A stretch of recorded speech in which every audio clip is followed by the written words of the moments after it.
The following segment contains violence which some viewers might find offensive. Viewer discretion is advised.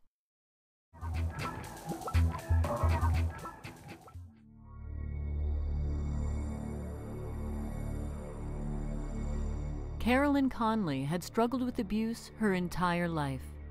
Her mother had died when she was a child, and then she lost 2 of her sisters. Her father had abused her while she was growing up. Carolyn had turned to abusing drugs to cope with the abuse from her father. She didn't have a lot of reason to trust a lot of people in life, but she always gave you the benefit of the doubt. If you gave her reason not to trust you, though, the walls went up. And there wasn't a whole lot of guidance in her family. And that led her into a life of drug addiction and places that brings you. She'd been hurt a lot, and the only thing that kept her going was her 2 girls. Carolyn grew up to become a wife and mother and have a family of her own, but she could not break free of her addiction. She had to make a decision to leave her kids with her husband, with her father, and he raised them, him and his family raised them, because she knew she couldn't give them the kind of life that they deserved and that she wanted them to have.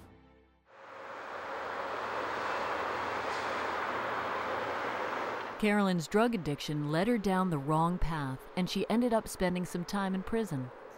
But when she was released, she wanted to live her life differently. She did all her time in jail, and then she came out and she went through, I think it was a 90-day drug treatment program she went to, and she graduated from that. She did very well there, and that was the happiest I've ever seen her, actually. It was when she got out of jail that Carolyn met Amber, and they realized they were related. Amber was Carolyn's counselor when she was released. I'm also in recovery myself, so 26 years clean and sober now. So she sort of looked up to me for that because I was able to do that. And then just as she was getting ready to leave the rehab, she had to go down to welfare to get money for rent and stuff, and they told her she'd be living on $159 a month. And I'll never forget the look on her face. She's like, how can I live on that? Like, I can't, without committing crimes. And the social worker, the intake worker, was really rude to her. She said, well, it's not my fault you went to jail. And I felt like she went on a downward spiral from then on in, you know. She tried, and like I said, she did get off drugs for periods of time. Carolyn managed to get off drugs for the birth of her first grandchild. She knew she could not be around her daughter's baby if she was high, so she cleaned up to be able to spend time with him. But Carolyn was still fighting to survive. From time to time, she'd turn tricks. She would prostitute when she got really hurting for money. Her expenses weren't very high because she lived in subsidized housing. So she mostly, you know, did what everybody in the area did, and that down at that corner did, and that was eating at soup kitchens and drop-in centers and stuff like that. So she just barely got by. I mean, she lived on $159 a month. Carolyn lived in the Dundas in Sherbourne neighborhood in downtown Toronto. It's on the fringe of Regent Park there. It's a poverty-stricken area. When I lived in Cabbagetown when I was a kid, it was like a real working-class area. And then it got really run down, and a lot of, you know, low-income housing buildings went up in the area and stuff. So a lot of poor people moved to the area. A lot of homeless people hang out there because there's a couple of drop-in centers in that block, those blocks around there. That was her turf, right? That was her territory. She knew everybody, including all the store owners and all the cab drivers in the area and all the homeowners, and everybody knew her.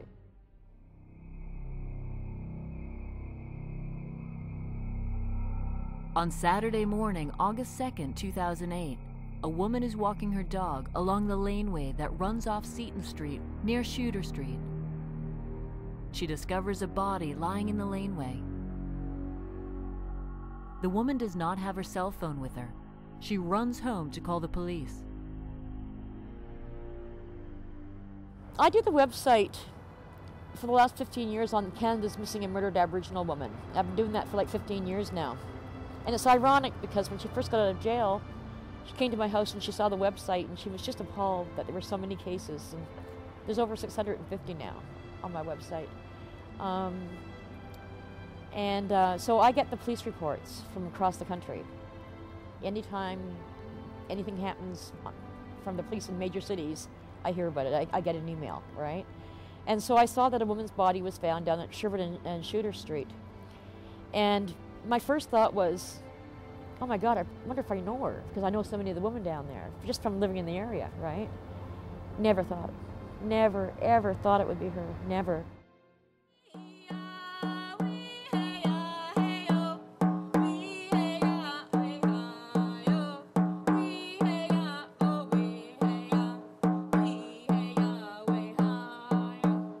Carolyn's cousin Amber holds vigils once a month in the laneway where she was murdered, waiting for the day her killer is found. It was really uncanny in the first snow. Because it was like the snow, I was standing there looking at the snow and I realized there was blood coming up from the earth. And I just sat there and cried and cried and cried, you know. It was like, it was so brutal. It was so brutal. And she wouldn't hurt a flea. I mean, she wouldn't have hurt a fly, you know what I mean? She really had a heart of gold. It was all for the underdog, and no matter how bad things were for her, she always thought about the people who needed it more than her. I remember looking at the picture and just crying and saying, no, I was screaming, no, it can't be Carol. I can't, not her. She was so street smart. She knew how to take care of herself. And she didn't have an enemy in the world. Everybody loved her. She had a heart of gold. She would give her shirt off her back to a total stranger and not ask any questions, you know. So it wasn't, I guess, and even though, I mean, I'm not naive, I know that innocent people get murdered all the time, and that's what happened in her case. But I never thought it would be her. She was the last person I thought would ever end up on my website. The last person. Because she knew how to take care of herself, and she loved everybody, and everybody loved her. If you have any information about this case, call Crime Stoppers toll-free at 1-800-222-TIPS. Online at www.222tips.com.